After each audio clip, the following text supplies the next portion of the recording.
Hey, welcome back to my channel. This is part 2 of my going live series. Very excited for this video today. This one I wanted to share with you all about the tools and equipment that you need to use when you are deciding that you're going to go live. You get out of your own way. You've made that choice. We realize that we are not alone in our feelings of going live. And so now it's time to figure out what you need to actually make this happen. But I decided to put the tools and equipment in its own video because I just wanted to have it to be an easy place for you to come find, not have to skip through anything and just get right to it. So basically, if you're like, what are you even talking about? Part 1 of this was I talked all about going live and just getting out of your own way and realizing that it's just definitely normal to feel intimidated, to feel scared, not sure what to talk about, feel silly. If you've never tried to go live for your business before, or maybe you did it once, no one showed up and you were like, okay, maybe this isn't for me. That is what this little mini series is all about. And so I decided to break up my first video actually into 2 parts so that we have a place for the tools and equipment.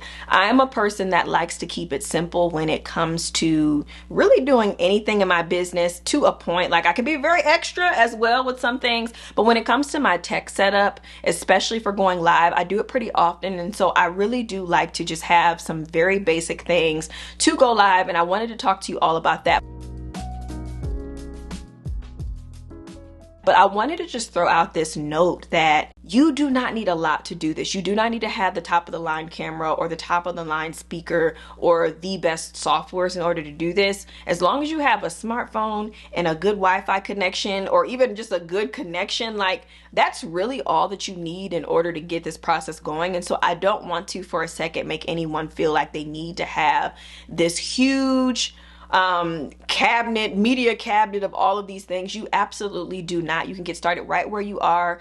For many years, I just had my phone, and that was all I used for not only going live, but for my videos. And so never allow the lack of the equipment to be the reason that you don't get started, unless you are trying to become like a movie creator, or like a videographer or something. Okay, then at that point, but even then, you got to start somewhere with what you have. And the cameras today on a lot of our smartphones are just as good as a camera, like a regular camera. And so I just wanted to say that, because with this, it could be very easy to feel like, okay, I need to get all these things, but you really don't need none of these things. And what I'm even going to do too is I'm going to have all of the items and everything that I talk about in this video linked down below within my Amazon store, so that way you can see, as well as some of the things I didn't even mention too. So if you're interested in getting into live stream, if you're interested in wanting to do like presentations and you need dual screen setups, all of that stuff will be linked down below within the store for you to check out, just for a very easy way.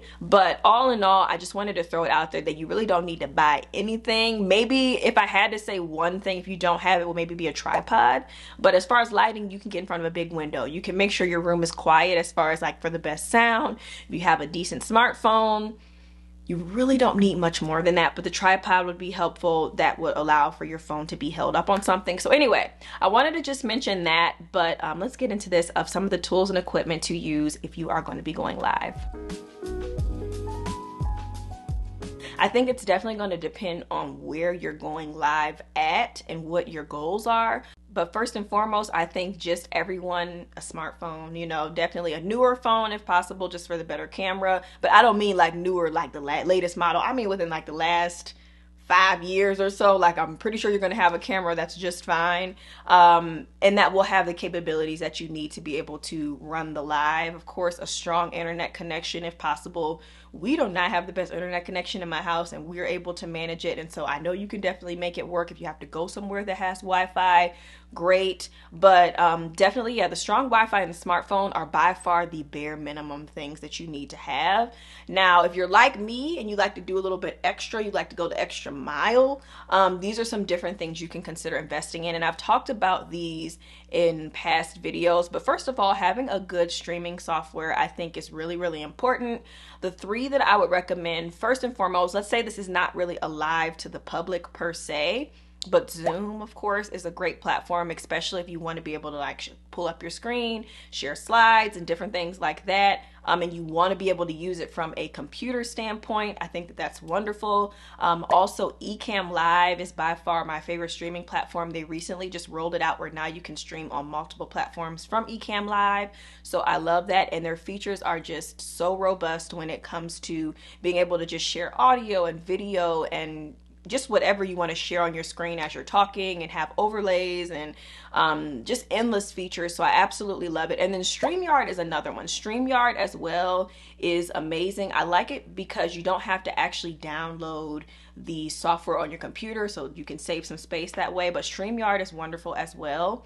I've had the premium of all of those, and they definitely have amazing features, and I have nothing bad to say about any of them. But especially like if you are planning on going live on YouTube or Facebook, for example, StreamYard and Ecamm Live are definitely something that you want to look into for sure. If you're going live on Instagram, again, smartphone is really all that you need, honestly. They even have it where you can share your screen from the phone. You can share an asset right from Instagram Live. So those features are already built into the app, and I'm sure it's the same with like TikTok. I'm not a huge TikTok user, but if you do go live on there, I think there is a minimum follower requirement you have to have for it. But I know that they have amazing features and capabilities on there too. Really just having a platform and kind of seeing what are all of the different ways that you can go live and what works best. YouTube, you can also go live from your mobile phone as well, but I have enjoyed the experience more from having one of the softwares on my computer, just because I'm kind of like an old school girl. I like my laptop. I like to, be able to type, do my things. So I kind of keep it at a minimum with what I do on my phone when it comes to that stuff. But yeah, so that's definitely the software. And then I think as far as just tools, equipment, I love to use my camera that I film with, like for these videos and vlog with, especially when I'm doing my weekly lives that I do over here on YouTube. And I also like to push it to my Facebook group as well. So that's how I'm able to do that, through StreamYard or Ecamm Live. And I use my camera. So this camera is actually a Canon M50, but there are so many different vlogging cameras out there. If you already have one, you can use. You just want to make sure that the capability will work. And so mine's is actually set up very simply. There's two cables. I have one that is like a power cord. There's basically a battery that goes into the camera, and there's a little piece, almost kind of looks like a 3mm headphone jack in a way, that goes in, and that's what gets plugged into the wall. So that's the power source. It allows the camera to keep recording without having to worry about the battery dying, because going live will drain your battery quickly, and that's happened to me before, where I forgot to switch to the power source and then the battery is dying like halfway through my live. So I think I would highly recommend getting that if you're going to be using your camera to stream, as well as a data cable that will allow for you to connect it to your computer, unless you have a newer camera that has a way for you to connect via Wi-Fi and different things like that. There's so many amazing features out there, but my camera didn't have that. So I have a data cable. It's just like a little micro USB thing, and it plugs in via USB into my computer. And then I have like a little dongle piece that I use because I do have a newer Mac, so I don't have a USB hub within it. And so it's just a little piece that allows for everything to connect together very nicely. And so it sounds very complex, but it actually is pretty simple to set up, honestly. It's just really the two cables. I have my camera propped up on a tripod. If you need some extra lighting, of course, I'll definitely link the lighting I use. I've simplified my lighting over the years and just have this really basic ring light thing that I use when I need to. Another really cool device that I like to use, especially when going live with my phone, is this little thing here. It's from the company Gimbal, and I definitely got drawn into this from Instagram. It came up on an Instagram ad for me, but honestly, it was something that I need and I use it all of the time. So it's perfect because this little piece, it just goes straight onto a tripod, but it also actually comes with a stand that you can have on there if you don't have a tripod. But I always have my tripod, so I just kind of popped that off. But what's really cool about this is you can see there's a little charging port back here. So if you charge this, it will actually turn with you. So let's say you're like doing something and you want to move around during your live, or even if you're recording like a reel or a video or something, this will actually turn and rotate. I'm trying to see how to, I don't think I can really show you because it's like in this part, but it will rotate on its stand. And so like it will have a little light and it'll follow you, which is a little creepy, but it will literally follow you as you are doing what you need to do. And it's really, really cool to have. And so that is just some of the tools and equipment. Definitely, if you are someone that goes live regularly, feel free to share yours down below. But that is kind of my basic tools, equipment, software, and things that I would recommend. Of course, you can have a ton more bells and whistles, but I'm always about really keeping it affordable and simple for myself because I go live so often. I don't really want to have like this extremely big setup, and I do like to take my stuff down in between. So like if I was going live like every day, then I would definitely just leave everything up. But with this stuff, it's a couple cables, it's my camera, this thing, like everything, my tripod, it all gets tucked down really small, so it doesn't take up a ton of space. But I have like a full setup when I need to. And then I really think the only other thing I would maybe mention, if you want to take it a step further, and I'll show you mine, is if you want to have a mic. I don't always use a microphone when I go live. I usually will use this more if I'm doing like a Zoom presentation or something, which I didn't touch on it too much, but I do use Zoom sometimes if I'm doing like webinars or, you know, like live classes and master classes and different things. I will have my microphone set up typically because people have paid for it. And so I like to just take the quality up even that much more just to make sure the sound is as good as it can possibly be. But this is by no means anything you need to have. And there's even like little lapel mics and different ones that you can use too that are a lot more affordable. I mean, like under 20 bucks. So if you really are wanting to improve sound quality, you can check that out. But I find honestly that the sound of this camera, I have a little microphone connected to it right now, a little Rode mic that came with it. That is more than enough for me to use. And then same with my phone. The speaker with my phone is fine. Like it's not a bad quality. It works just well. Just as well, I vlog from my phone sometimes too, so I'm definitely not a huge stickler when it comes to sound unless it's just absolutely terrible, and then I'm like, okay, we need to do some changes.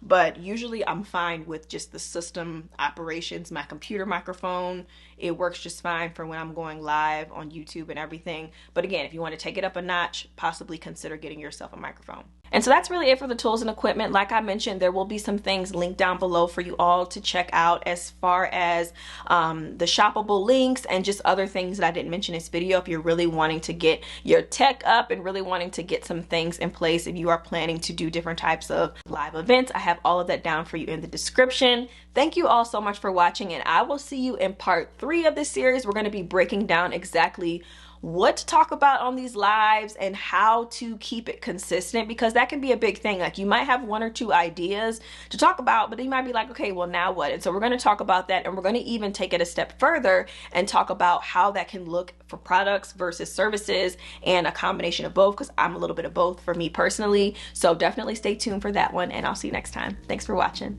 Bye.